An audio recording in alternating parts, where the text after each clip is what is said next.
Secondly, the Western world has through ignorance, partly, and willfully, they have equated Islam with terrorism, or radical Islam with terrorism. I feel that this has done a tremendous amount of disservice to the Muslim community. Religion has nothing to do with terrorism. No religion allows killing of innocent human beings. But by doing this, two things have happened against the Muslims. Number one, it has led to Islamophobia.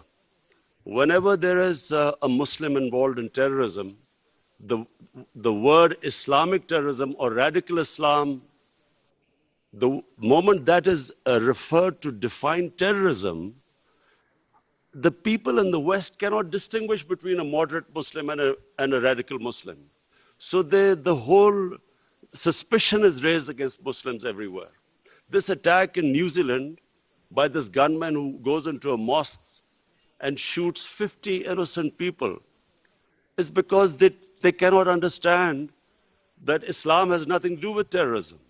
And they have this indoctrination that somehow whenever a Muslim is involved in terrorism, it's something to do with Islam. Before 9/11, 80% of the suicide terrorist attacks were by Tamil Tigers. But no one blamed Hinduism for it, and quite rightly, because religion had nothing to do with it. It was a political struggle. When the Japanese in the Second World War indulged in kamikaze pilots who blew themselves up on American ships, but no one blamed the Japanese religion for it. So this is my second point. I feel that it causes Islamophobia because we, the heads of Muslim states, have not been able to explain to the West, not powerfully enough, that Islam has nothing to do with terrorism. Political struggles have everything to do with terrorism. And the second disadvantage which the Muslim world has as a result of this, I'm afraid is that Muslim freedom struggles or Muslim freedom political struggles are delegitimized when they are termed as because of Islamic radicalism. For instance, after 9/11, the people of Kashmir have been conducting a political struggle for their freedom. But after 9/11, it was oppressed, calling it Islamic radicalism and Islamic terrorism. Similarly, the Palestinians. After 9/11, the Palestinians were oppressed, using, the Israeli government used the word Islamic terrorism. So this is my second point. I feel that from this forum, we must take a stand. We must de-link terrorism with Islam. My third point, Mr. Chairman, is about the Muslim world not paying much attention to science and technology. We have an organization called ComStech.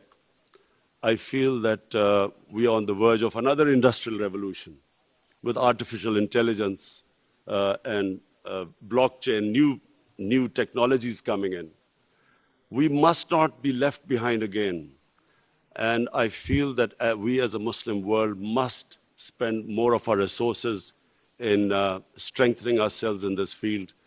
We must pay more attention to education, to quality education, to universities. Despite having all the resources, I'm afraid we lag behind.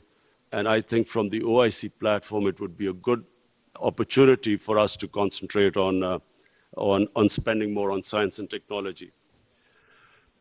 Finally, Mr. Chairman, I would like to say that this is 50 years of OIC, and we all must again reiterate that how this organization came was because of the Palestinians being deprived of their homes, their rights, their human rights, their democratic rights. And so we reiterate again that there is no solution but a two-state solution in Palestine. East Jerusalem must become the capital of for the Palestinian people. And the Golan Heights must be returned as the 1967 borders, which all the international conventions, the United Nations resolutions say so. Similarly, I feel that in Kashmir, the people of Kashmir again have not been given their right to self-determination, as was guaranteed by the world community in 1948 through a UN resolution.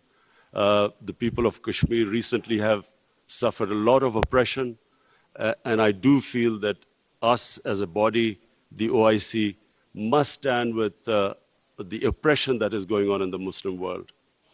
I finally want to thank again King Salman bin Abdul Aziz Al-Saud for his great hospitality.